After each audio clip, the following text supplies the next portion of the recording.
Welcome back to another episode of Allen Police Behind the Badge. We're your hosts, Officer Sam Rippamani and Alexis Birmingham. And today, our guest is Officer Will Brinza. Thank you for joining us. Thanks for having me. Tell us a little bit about who Will Brinza is, as far as a person, not so much an officer. We'll get into all that. Yes, sir. I was born in Camp Lejeune, North Carolina.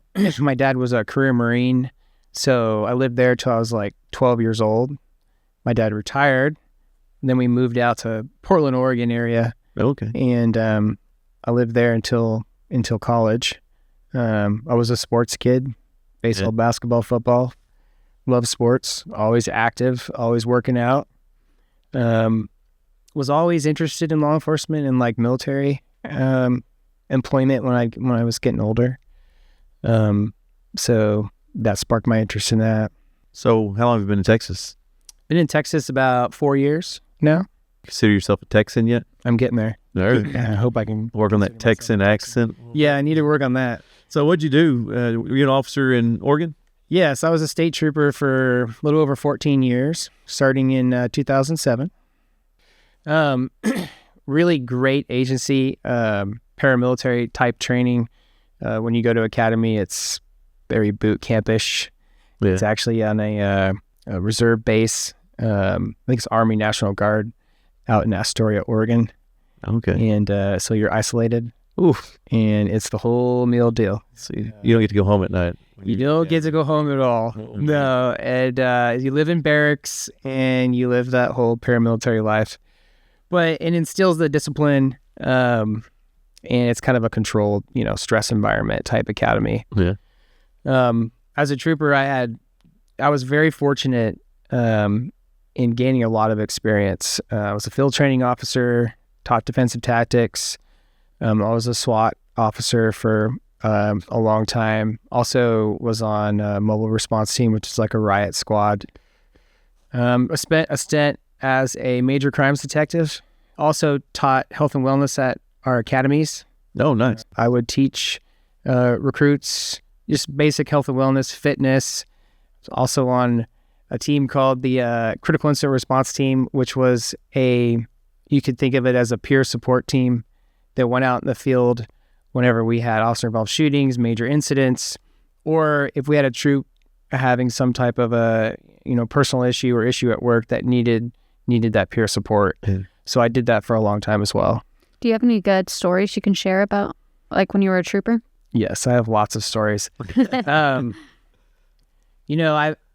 I worked in a metro area, the Portland metro area, for about 9 to 10 years. And then I was a detective, and then I went in the rural area. So I have had the experiences of the city and the rural, and I've got all kinds of funny stories, and depressing stories, to be honest. As a trooper, it's like I said, it's kind of paramilitary. You're always ready to get deployed somewhere in the state. And especially as a SWAT officer, I got deployed all over the state for all kinds of major incidents. Some funny stuff that came to mind, we had a bad snowstorm one year.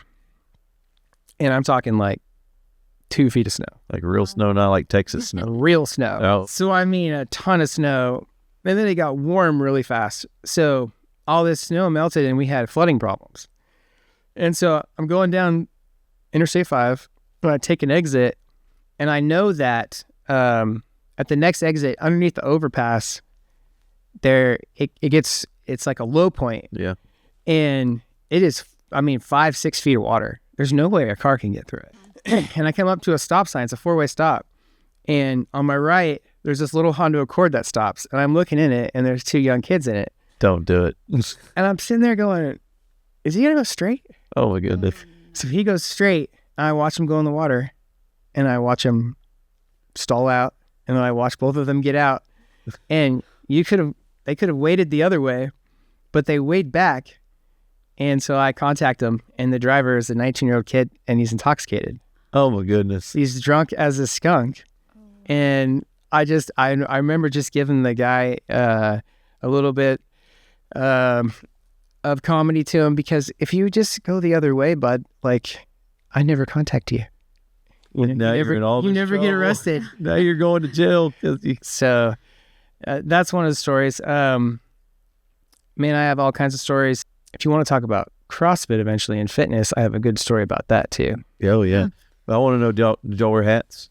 We were Did the hats, trooper hats? campaign hats. So people listening, I need y'all to comment in and let us know, do we need hats here in Allen? I think we need hats. I think we do. What kind of hats, though, is the question. Cowboy hats. Cowboy hats all the way. Yeah, 100%. So what brought you to Allen?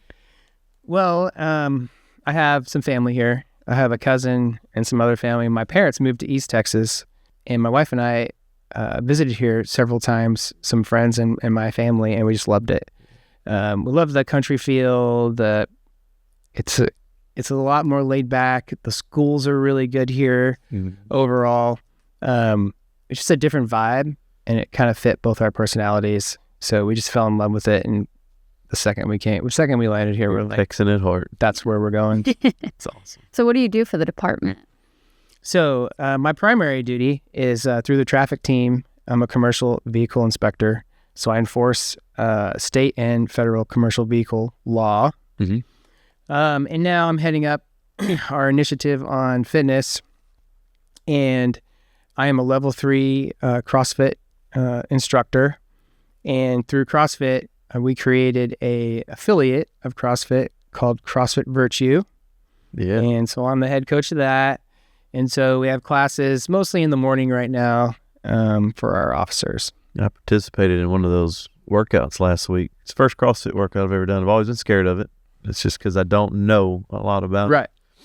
And it was everything and more than I expected. I was sore for a few days, but it was a good soreness. Yeah. So I'm excited to get back in there. I know we have a lot of guys, all the way up to our assistant chief, that are taking your classes. That's yes. awesome. Our 2 morning classes are actually very busy.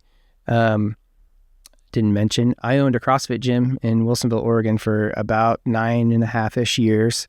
And when I moved to Texas, I sold it to one of my coaches, and they're still doing really, really well. I think that we just hit 13 years total, 13 or 14 years. So it's not new to me to run a gym. It's not new to me like scheduling and teaching and coaching and all that. So our first 2 classes of the day, 5:30 a.m. to 6:30 a.m. On most days we are teaching those from Monday through Thursday. We're having those classes. And the 5:30 a.m. is consistently about 7 to 13, maybe 15 people, That's awesome. officers. Nice. And the 6:30 is pretty consistent from like 5 to 10 people. So just those first 2 classes, I mean, we're getting, a good 10% of the department. Yeah, that's a great Yeah. that's a great start. I think it'll continue to build because word's getting out. How good the workouts are, Yeah. and you're not just going in there and killing us either. And so I've learned with CrossFit, the workouts can be very tailored to your fitness level. So that was good to know going in. Yeah, I mean, our overall goal is to support our officers through their duties, right? Get them more physically fit to perform their duties, but just overall health. Yep. Chief Dye is really into, you're not just a number here at Allen PD. You're not just the badge number. We care about our officers, and we want them to live happy lives outside of police work. And when we retire, we want to still have, life left in us to go do the things we want to do. Absolutely. Hang out with our family for years to come. And just the fitness is just one of the the cornerstones It's one of the this fitness pieces. Fit Force program. You also oversee that as well. Yeah, I'm a big part of fitness test. the Fit Force program. We developed the fitness test that we're taking in October every year. But there's different pieces to the Fit Force: the spiritual, the financial, the mental. And I'm a part of the peer support team here as well, and that's been great. Not only were we having success helping our officers, but we've been fortunate to go to other departments and help them as well. Multiple departments actually in the area, and go help officers navigate through the emotions of officer involved shootings, officer deaths, personal things. Yep. On and on there. So Yeah.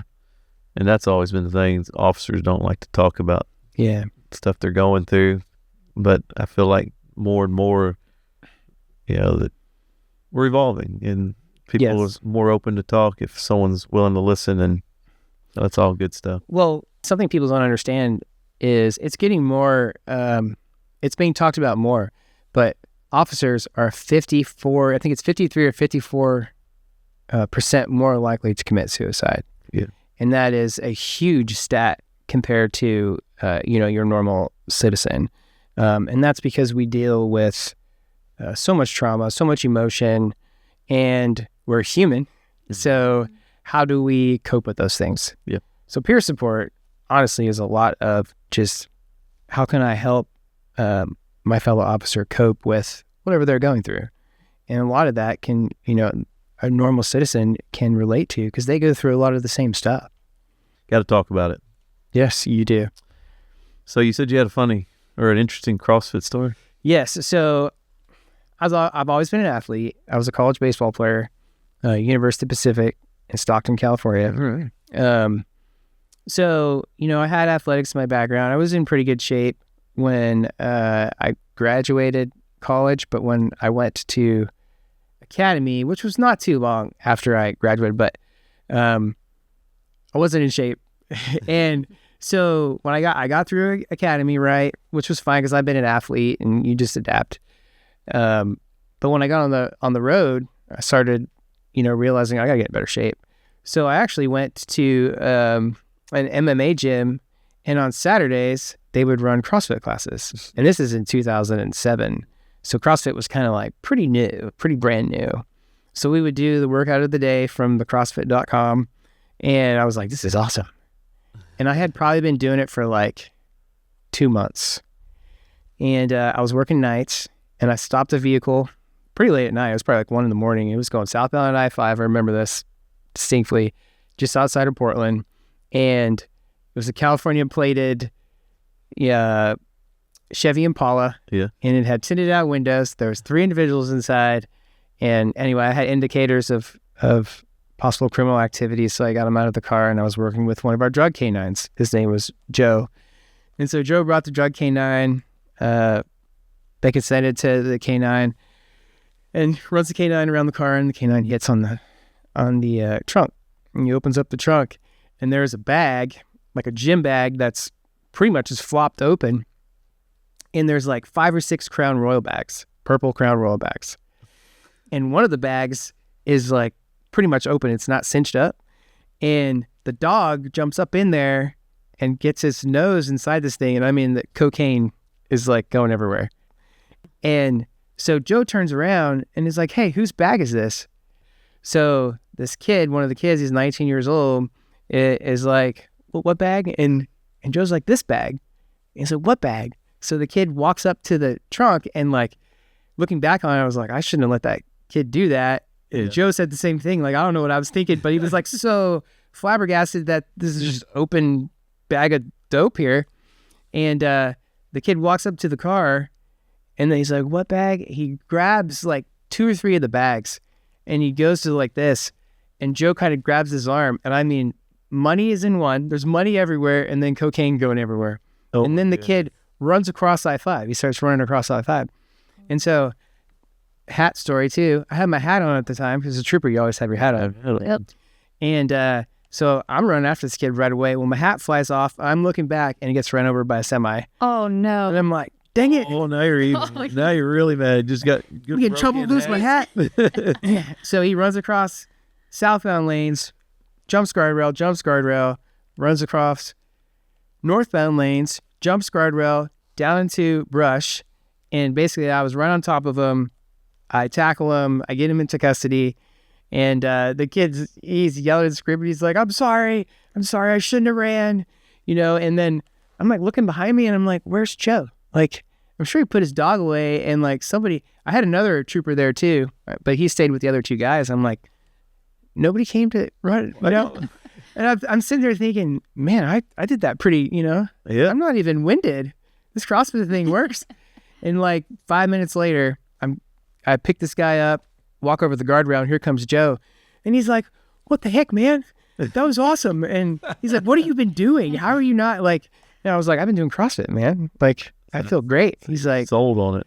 so when I opened my gym, Joe was one of my first clients and stayed with it for a while. You even mentioned that you were level 3. What is? So Yes. CrossFit coaches have to get certification, And there's a level 1, a level 2, and a level 3. There's actually a level 4 too. Your level 1 is like your basic, broad topic certification. It's 2 days. They give you a study guide. You go in. It's a lot of academic too. You have to take a test, but they put you through 3 workouts in 2 days, and they show you how to run a class, how to manage a class, and then the biggest thing is how to scale the movements for all types of ability levels. And that's really what we're looking to do here too, to keep it safe. The level 2s is a lot more in depth, especially in your demonstration, presentation, leadership skills, and how to actually run a class. And that's another, I think it's 2 or 3 days. They give you a study guide again. You have to pass another test. And you have to do a lot of demonstration and explanation of movements in small groups. They break you up in small groups, and then they critique you. Yeah. It's kind of brutal, but it's all growth, right? It's all to grow as a leader and managing classes, demonstrating the movements, all that kind of stuff. And then the level 3 is strictly a test. It takes about 3 to 6 hours, depending on how good you are in the test realm. But I mean, it is, I think it's 450 questions that are graded and 500 questions total. It may be less than that now.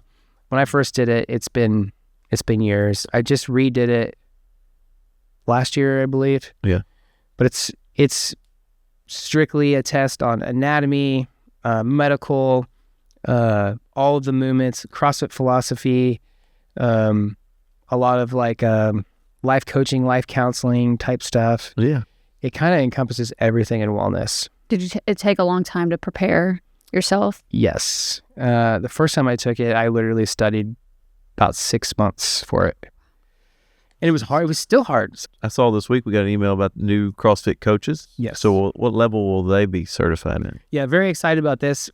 We have 5 officers that will go to level 1 certification off the bat. So they'll help you run the workouts. Yes. So the goal would be to get them trained up, get them comfortable leading a class. And the number one thing, again, is modifications. How do I modify this for all ability levels, previous injuries, current injuries? And then, there's even more considerations, because I've had a few graveyard officers come in the morning after work. That's a totally different thing That's rough. than when you've slept. And so you need to know how to modify that, how to have the consideration for where they're at. Coming at off a that 12-hour shift. Yeah, so they'll be level 1 certified, and they'll also shadow. They'll coach with me. I'll coach with them until they're comfortable. That's super cool. Yeah. It's very exciting. So you do a ton for the department. Like, what do you do to, in your free time? I mean, I hear you're a scratch golfer. Is there truth to this? Yes, I'm a good golfer, but not as good as my son. I've heard that too. I enjoy golf. It's probably, more of a relaxation thing for me, getting out on the course. I enjoy peace and quiet. It's the opposite for me.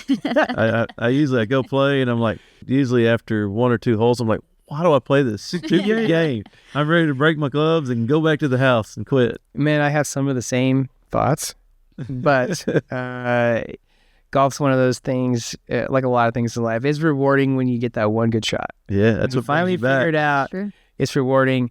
I enjoy golf because I think it's just such a challenge. It's so hard to master it.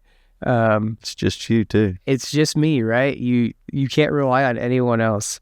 So it takes a lot of time and energy and focus, but I enjoy it. My son is really good at golf. You just came from Atlanta. Yeah, so we just went to Atlanta, Georgia, to a place called, I believe it's called the Kingdom at Reynolds, and it's their full fitting facility, so they will completely fit the kids and the pros.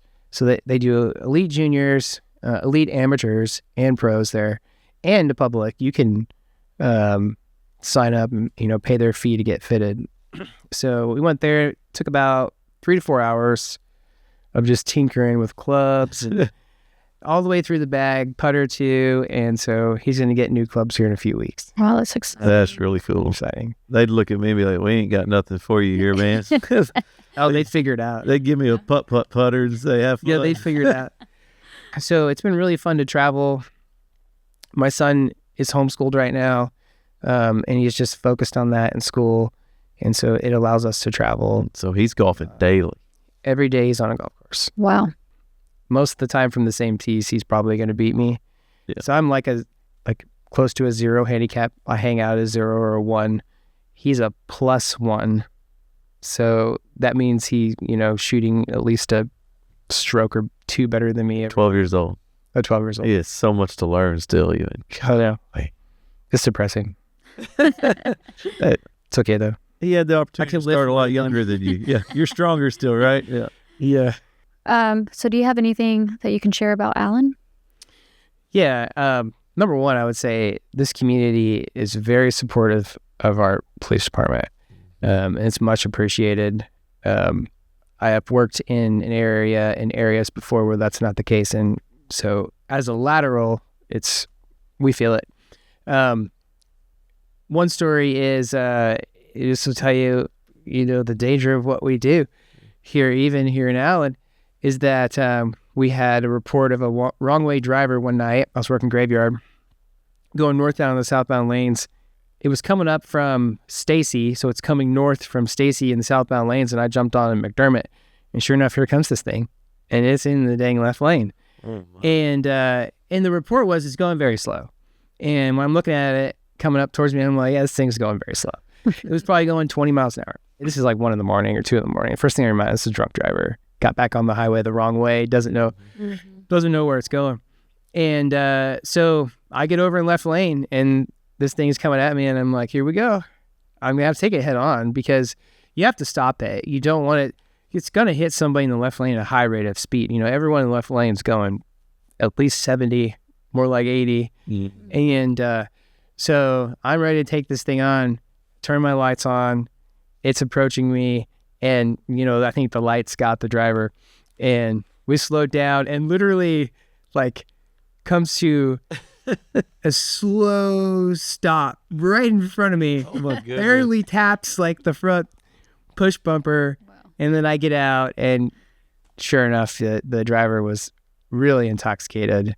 We just take him into custody right away. Yeah, but Type of thing. the fact you were willing to go ahead and I got to save. 'Cause it's a risk to all those other Yep. motorists. Yeah, I think that specific scenario probably comes up in our career at least once or twice. Yeah. And so, but overall, I've had a very positive experience here at Allen. Like I said, the community is amazing here. You're a Texan Can't now. beat that. I'm a Texan now. Yeah. That's right, baby.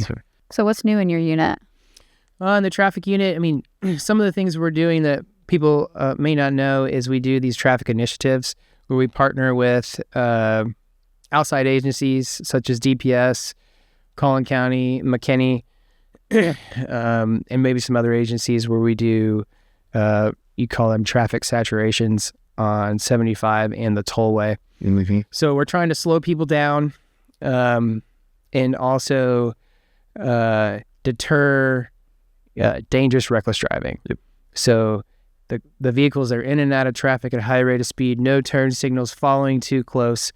And so we saturate it with a bunch of officers and we're just stopping everybody we can. Yeah. And not necessarily giving citations, but being a presence out Yeah. there. Slowing people down, just being a presence. So, it's not uncommon to see triple-digit speeds up on. It's not uncommon at all. Any time of the day, you're going to see it within 30 minutes, That's scary. especially on the toll road because it's a lot more open than 75. 75 is kind of hard because the traffic is usually pretty saturated. Well, I think if y'all keep that up, the word will spread. Slow down.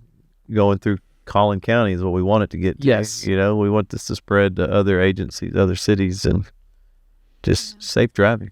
Yeah, so I would say that's probably the biggest thing that's maybe new. If you could tell the community one thing, what would it be? Well, I would stress that the police department is on a great path right now to where Chief Dye has really pushed this leadership of Fit Force, keeping our officers healthy, well, not only physically, but mentally and spiritually, and helping us with we also dive into the financial part of it. What you have to understand about officers is we're so much different with the way we are deployed. Like if you think about, special operations or military that get deployed overseas, yeah, they're all ramped up at that time, but they get to come back home and ramp down. Officers are deployed all year long. So from week to week, we experience things that a normal person doesn't. So our path as the Allen Police Department is on the right track. We are doing everything possible to make our people well, and that is going to show in the service we give to our citizens. And there's no doubt about it. And I've already seen it with our guys and just the way we are communicating with each other and with the public. So the path is right. We got to stay on it. And I think that's the goal. We're going to be the fittest police department around. That's right. Yeah. That's the Be goal. one shape now. Yes. Just a lot of participation. People are wanting to do this now. Yeah, that drive. Yes. So it's like you show them the way, they'll do it, right? Yeah. And that's really what's happened lately. And it's available for them. It's free. Why not 100%. take advantage of it? Yeah, it's crazy. You're the member of a CrossFit gym for free. That's one of the things that really is a barrier is money. CrossFit gyms aren't cheap. No. Same thing with the absolutely not. boxing gym. I mean, they can get in there and train as well. I mean, there's so many opportunities here. Yeah. You mentioned the boxing gym. I mean, it's another thing for the community to know, like, not only are we taking care of our officers to better serve the community, but we are reaching out into community and we're bringing in these youth and really showing them how to work hard, discipline, how to interact with police officers, giving them a little education of what we do every day and how we take care of ourselves. I mean, there's no better way to do it. Great relationships being built. 100%. Well, we appreciate you coming on today. Thanks for having me. Thank you so a lot much. of fun. Appreciate you And guys. for those listening and watching, if there's any of this information or events you want to know more about, you can go to our allenpolice.org website, and all that information is listed there. Yeah, and make sure to like and subscribe. And if you have any questions, leave them in the comments below.